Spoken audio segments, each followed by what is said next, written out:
Hello everyone and welcome to this very first video of linear convolution in DTSP using Python. So we will try to make a series of simulating the linear convolution and circular convolution of DTSP, that is discrete time signal processing. Mind. Please forgive me for this. So beginning with the code. So first of all, for convolution we need to have two lists. Okay, so we will make first list as x or small x equal to list, and say the values are 1, 2, 3 and 5.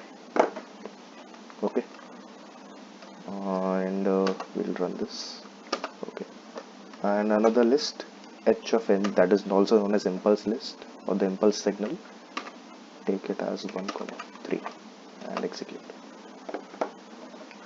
So first of all we need to find the length of this list. So by looking that we know that the length of x is 4 and length of h is 2, but let us write it down.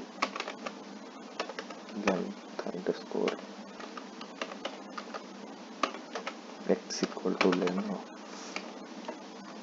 x and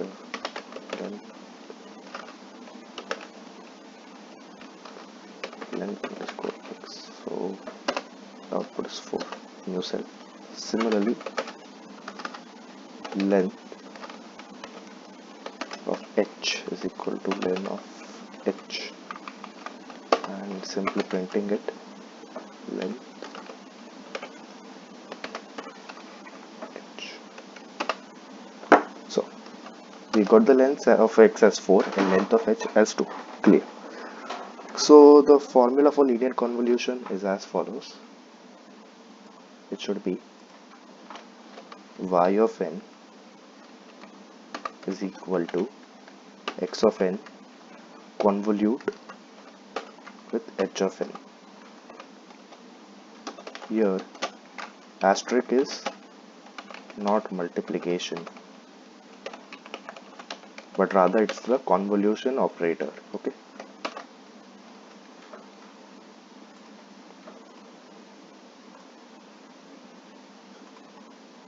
so first of all we need to make the length of both the lists as same, as that is 4. So we need to append 2 zeros at the end of signal h or the list h.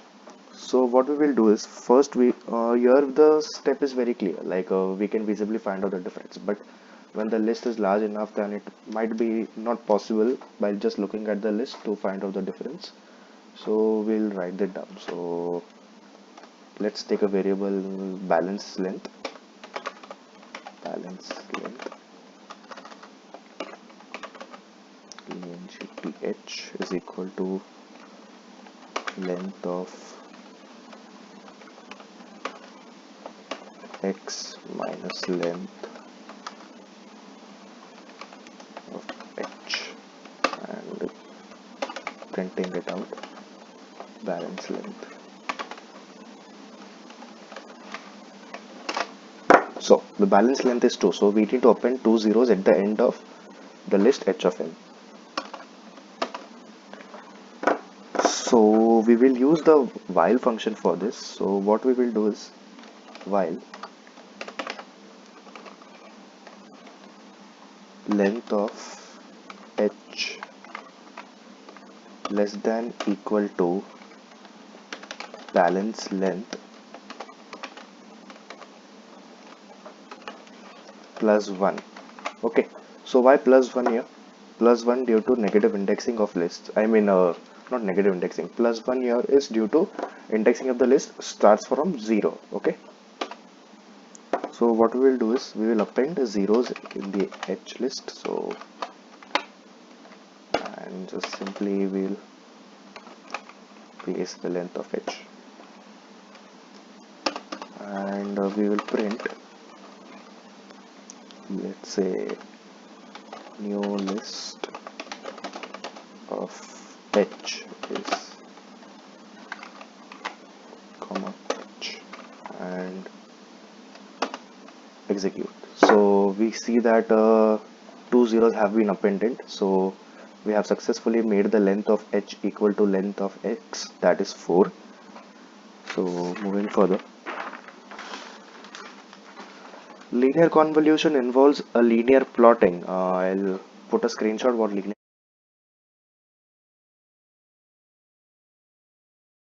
plotting is. So we need to find the multiplication of the first list with respect to the second column wise, so rows and columns wise. So for that we will use list comprehension. So I'll just put a photo or a screenshot what I mean to say.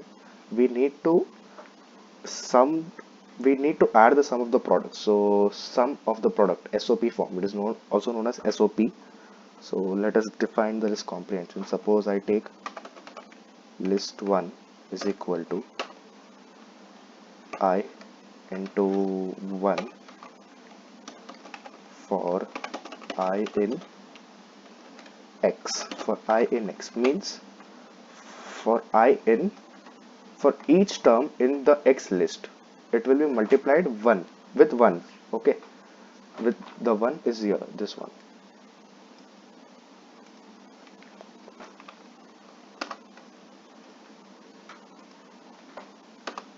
And we'll print out line 1.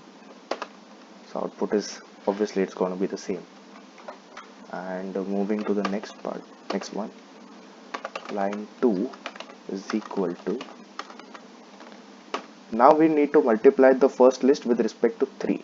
Okay, so it should be I into 3 for I in x, and just print line 2. Okay, so see, it's got multiplied with 3. 1 3s are 3, 2 3s are 6, 3 3s are 9, 5 3s are 15. Now we need to find the sum of the products of the diagonal elements, or the elements which are in a cross. So for that we will use a for loop. So what we will do is for I in line 1 and for j in line 2. So we need to find the sum of the diagonal elements, sum of the product of diagonal elements. So the first element L0 has to be the first element of the first list. So that is the index. We'll go index wise to make a job easier. So that will be line 1, and the index of the first element of an list is 0. Okay.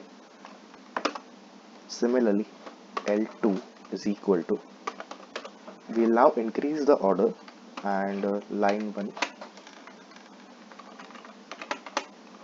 plus line 2 of the first order, the first index of the second list and the second index of the first list, or the second element of the first list. Similarly, line 2 is equal to line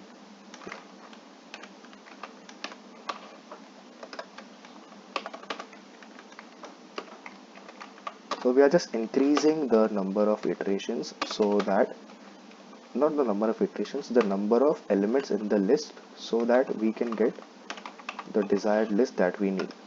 That is the output. Line 2. Okay, and finally the last one will be the last element of the second list. So but to access the last element we can use the negative indexing. So that is line 2 and minus 1. So let's just name this list as final is equal to list of L0, L1, L2, L3, L4 and Ln. So just executing. Oh, there is an error. Oh, my bad, I'm sorry.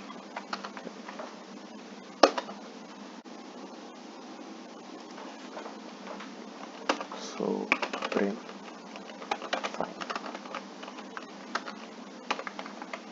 So just printing this final list, and see what we got is 1, 5, 9, 14 and 15. So this is our answer. So we need to verify our answer with this formula, this one. For that, first we'll find the length of the final list. So length of the final.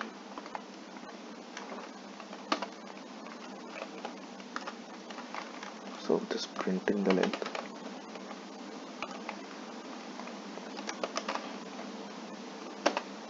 It's fine. Okay.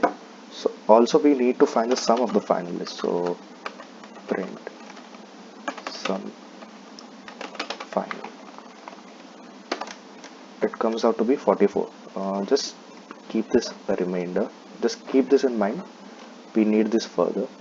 We need this value in the future. We just need to confirm our answer for the same. Okay. So new cell. Print. Let's print the sum of the first two lists. That is the X and H, the original list. Print sum X and also print sum H. The sum of X is 11 and the sum of H is 4. So what we need to do is, like, we need to verify if y of n comes out to be the product of these two, that is x of n and h of n. So here we can see that y of n is 44, the sum of y of n is 44, and sum of x of n is 11, and sum of x of h of n is 4. So basically it's something like this: summation y of n is equal to summation of x of n plus summation of h of n. So we got this answer, so we can verify that this is the linear convolution. This is the linear convolution of these two. You can further verify this using an if statement. So let me enter.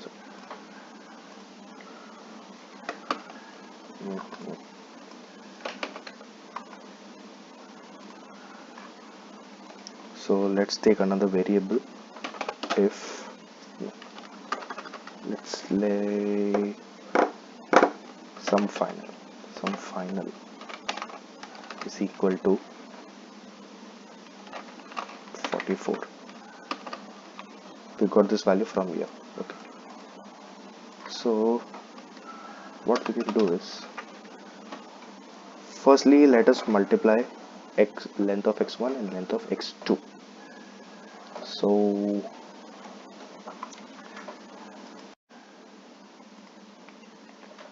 let us multiply the length of x1 and length of x2.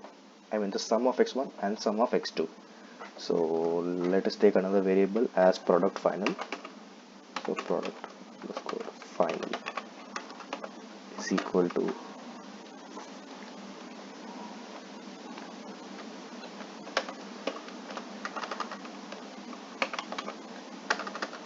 sum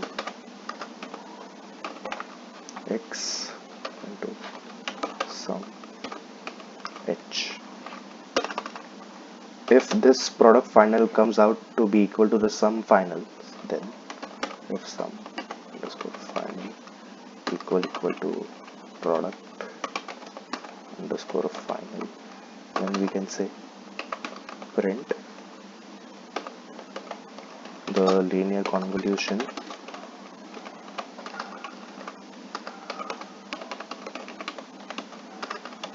condition is satisfied.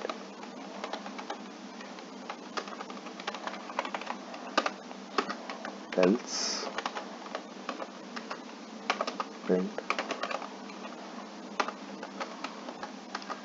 there is an error in the code. So let's execute. Okay, so we got that the linear convolution condition is satisfied. So with this we verify our linear convolution. and which can be easily done with the help of Python. For this, we can automate the stuff here, like we can pass the j variable here and j plus 1 and so on and so forth. So this was just for a simplistic understanding. So thank you so much, and I hope you like this video, and the more simulations of the DTSP topics is gonna come soon, like the circular convolution and etc.